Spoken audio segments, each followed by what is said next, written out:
আবারও সেই রোহিত শর্মা, মুম্বাইয়ের আরও একটি জয়। সানরাইজার্স হায়দ্রাবাদ যেন পাত্তাই পেল না রোহিতের ধারালো ব্যাটের সামনে, তাই তো তাদের খাতায় যোগ হলো আরও একটি পরাজয়। টসে জিতে হার্দিক নেন ফিল্ডিংয়ের সিদ্ধান্ত। মুম্বাই ইন্ডিয়ান্সের দুর্দান্ত বোলিংয়ের সামনে ছন্নছাড়া হয়ে পড়ে হায়দ্রাবাদের ব্যাটিং লাইন আপ।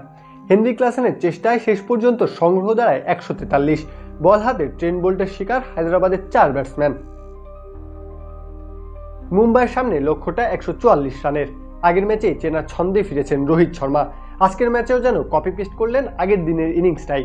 শুরুতেই রোহিত সুলভ ব্যাটিং, দ্বিতীয় ওভারে রিকেলটন ফিরে গেলেও আগলে রেখেছিলেন এক প্রান্ত। লং লাস্টিং ফ্রেগ্রেন্সের জন্য ট্রাই করো real man, the scent of masculinity.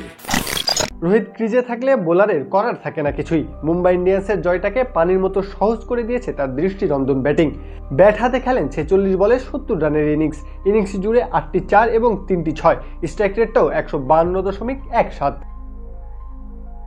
Rohit যখন আউট হন তখন জয়ের পাল্লাটা মুম্বাই ইন্ডিয়ান্সের দিকেই। তবে বাকি কাজটা শেষ করেন সূর্যা কুমার। 19 বলে বিস্ফোরক 40 রানের ইনিংসে 7 উইকেটের বড় জয় পায়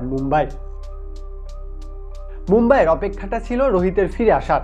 চেন্নাইয়ের বিপক্ষে রাজকীয় প্রত্যাবর্তন হয় আগের ম্যাচেই। ম্যাচ শেষে বলেছিলেন, সবাই জানতে চাইছে আমি কবে ফিরে আসবো, এখন বলতেই পারি আমি ফিরে এসেছি। হ্যাঁ, রোহিত শর্মা শেষ পর্যন্ত ফিরেছেন তার চেনা রূপে। সাথে ফিরেছে মুম্বাইয়ের ভাগ্যটাও। গুরুত্বপূর্ণ সময়ে রোহিত সূর্যাদের ফিরে আসাটা স্বস্তি দিচ্ছে মুম্বাইকে। সেই সাথে তাদের প্রাইম বোলার বুমরা রয়েছেন, ট্রেন্ট বোল্টও দারুণ করছেন। টানা 3 ম্যাচ জয়ে মুম্বাই ইন্ডিয়ান্স এখন উঠে এসেছে পয়েন্ট টেবিলের 3 নম্বরে। প্লে অফের রেসে তাই তো ভালোভাবেই এগিয়ে হার্দিকের মুম্বাই। তাই তো প্রশ্নটা, সবার ফিরে আসার গল্পে প্লে অফে নিজেদের রাখতে পারবে কি মুম্বাই ইন্ডিয়ান্স? উত্তরটা সময় বলে দেবে।